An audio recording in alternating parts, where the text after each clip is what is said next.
Good morning. It is. So I wanted to pick up a conversation that we left off last year, which is one of my strongest desire, also the most nagging part, is to be a parent. And I took your advice and I've been working with meditating and just allowing myself to relax about the topic a little bit, but I'm having a hard time with that. And I think that I'm trying to figure out what it is that I'm doing that's standing in my way of getting clarity, because the more I do think about it and the more I respond to signs and signals of how to start this course, the more confused I seem to be. Is your confusion about how to accomplish it, or is your confusion about how much you really want it? Definitely about how to accomplish it. So what and why are clear to you? Yes, very much. If you don't mind, explain the why to us. The why is because I feel that I have so much love, focused attention to give. I think there's this beautiful relationship that will be a back and forth exchange. So I have a lot of love to give, yeah. And I want to give it to someone special. Yes. Even though there are billions of people on the planet that you can flow love to. Yes. You're kind of hung up on this one that isn't here yet. Yes. Weird, right? Really weird. So in your quest to bring this unknown stranger into your life so that you can flow love toward, you can't find anybody else to sort of stand in for a little while? There's actually because a lot that of would that. solve the problem. Yeah. If you've got bottled up love to flow, in other words, you have a lack consciousness going on here. It's like, I need something specific that I don't know how, where, when, and who. I think I know what and why, but I don't know how, when, where, and who. So because I've got this specifics that I haven't had an opportunity yet to allow the universe to yield it to me in a way that I'm absolutely certain, then I'm using this future experience that I want to call future as my reason to feel lack, because that's what's going on. You're feeling absence of something wanted. You're just making it up. You're making it up just like Esther was making up, what if I can't go and there's 1,000 people up there just wondering what to do next? Well, that's just an irresponsible and ridiculous thought. And so is this one really. Do you believe that it will be? Yes. So you know it's going to be, so it's an impatience because it's taking too long? Think about that. Wait, don't go off on a tangent. Okay. That's a very important question. If you know it's going to be, and we take you at your vibrational word that you do, then what is the impatience about? It's about timing. But what is the impatience about? Aren't there so many things that are going to become that haven't become yet? What the impatience is about, it's a human trait that we're trying to get you to all get over. It's a human trait of needing the manifestation of my desire to have manifested so that I don't have to do any work of focusing. I can just lazily observe. But the thrill of creation is to hold a focus, to focus upon something that is a vibrational reality and enjoy its vibrationalness while it is in the state of becoming. Because do you know, there is so much about this journey of becoming that you're going to enjoy every facet of, that you are depriving yourself of by just wanting to have a thought and have it manifest. Thought manifest, thought manifest. You would think something as simple as booking a flight, getting to the airport and getting on an airplane would be a really simple, straightforward thing. But there's so much more juice to get from it if you will allow it. You see what we're getting at? So much more life to live about it. So what's the urgency all about? Why the impatience instead of the loving, joyful awareness of the way the universe works to deliver to you whatever you want? I think that it's because I do believe for sure that this will happen. It's not that I have to know it's happening now. It's more that I don't know where to focus. And I think that's where I'm frustrated, is because if I relax and focus on other things Well, then that you bring... must not trust the things that we've been talking about, because do you accept that you have an inner being? Yeah. Do you accept that your inner being has full awareness of your vortex? You just said that you believe that in your vortex is this that you want. So when you put those things together, I believe that it's in my experience, and I believe that my inner being, do you believe that your inner being is aware of it? Yeah. And do you think that your inner being knows what the path of least resistance, meaning, do you think that your inner being knows how to guide you around your hang-ups in order to get you to where you want to be? Yeah. Do you think that you are concerned about what other people think about it? Definitely. So it's not just your relationship with your own inner being that you're focused upon. It's your relationship with all these other people who have opinions about it. Well, that's your hang-up right there. Do you know there are not two people in your life or in anyone's life who are in total agreement about what you should be doing? And you know what we think about all of them. They are irrelevant. So you've just got to clean it up between you and leave all of them out of the equation. But it's not easy to leave them out of the equation because you're talking about it all the time. And so people have got all of these opinions that are based upon how many airlines have been canceled in their life. Esther got all wadded up in something that had nothing to do with her moment in time. Not really wadded up, but it was an entertaining ride, as this woman recounted driving from Newark to Nashville in exactly the same situation. Esther thought, yeah, that's happened to me a time or two. Esther didn't tell her stories, but they were certainly activated. So you have something that you know you want. You believe that your inner being is aware of it. You know that your inner being knows how to get you in terms of manifestation from where you are to where you want to be. And so your impatience is about what? Is it taking too long? Here's what we really want you to hear.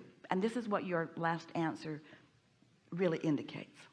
If you know that when you ask it is given, and it is, and that source is all over it, and source is, and that your work is to then just line up with what you want and follow the impulse. And then you say, but I'm not getting any impulses, and that's what's confusing me. I don't know what to do. And we say, if you don't know what to do, then you're trying to do the to-do too soon. If you don't know what to do, then just sit tight, because your desire is not going away. In fact, your desire is growing momentum. Your inner being is not ceasing to look at it. In fact, your inner being looks at it more and more as time goes by. And so the only thing that is required of you is that you stay out of the weeds. And by that we mean, don't try to push the noodle. Don't try to think the thoughts. Don't try to make a plan. What you want to do is to allow the plan of least resistance, the plan about the path of least resistance, the plan about knowing where all your resistant bugaboos are, which is talking to other people, but the plan about that, just wait till something is really, really, really, really clear to you.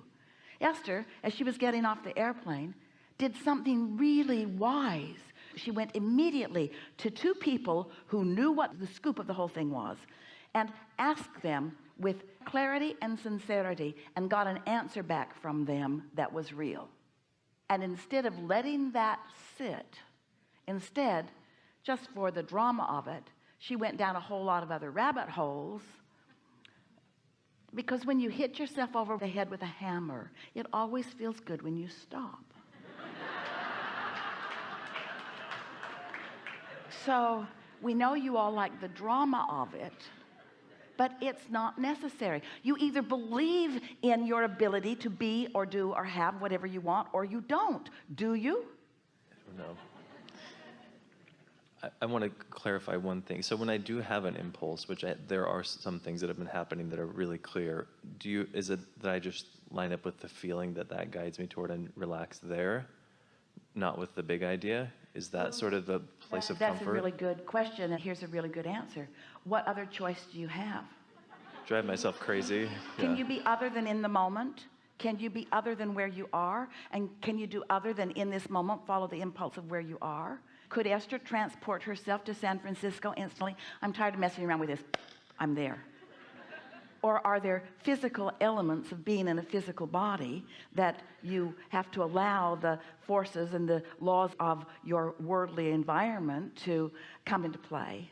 But if you hold your focus on the vision of what you want, and you don't get hung up on how it's going to be. This is a question that we're putting to you, to all of you, and we're going to do it with clarity and softness and slowness, because we really want you to consider what your answer is to this question. What's the rush? That's an important question. Oh, we have a few important questions.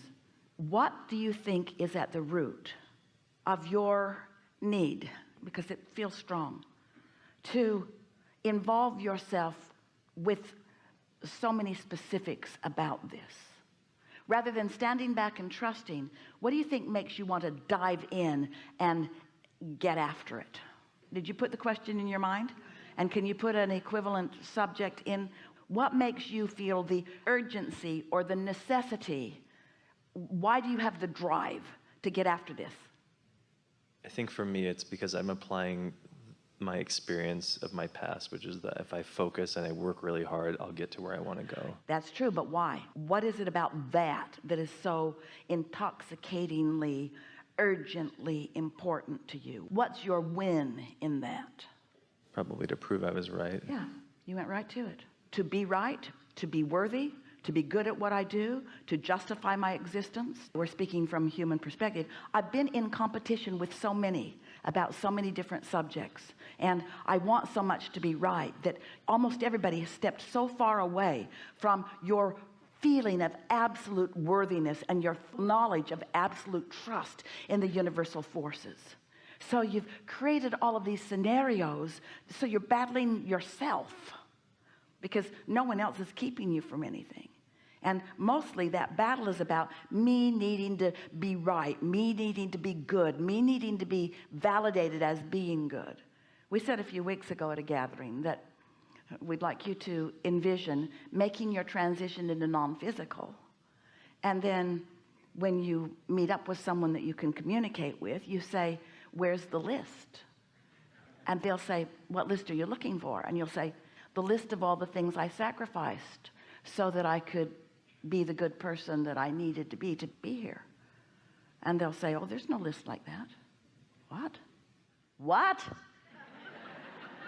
Nobody kept track of all of the things that I didn't do that I wanted to do? Nobody kept track of all the things I did? Nobody kept track? No one's keeping track of that. There's no reward for everything that I sacrificed in order to be here in this good place. This isn't the good place. This is the only place.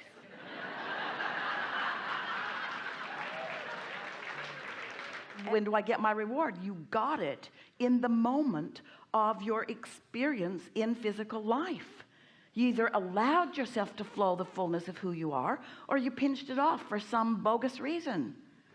And so you felt it in the moment, your openness or your closedness, your allowing or your not allowing, your love or your hate, your trust in yourself or not, your belief in your goodness or your not, your belief in others or not. You see, kind of getting this a little bit? So when you stand in this place of knowing that if this time-space reality has created within you a desire for something, this time-space reality will deliver the goods to you. So when you stand in that knowing and then you couple it with your belief in your righteousness or worthiness to receive it without validating it in any way through action or behavior. It was so fun for Esther to watch that lady, that really smart, really intuitive, really attentive, really deliberate woman. And as Esther watched her, and she thought, you're so much like me, I don't even want to talk to you. And then Esther thought, and you are making unnecessary trouble for all of us. For yourself, you are belching into the atmosphere resistance that is not necessary.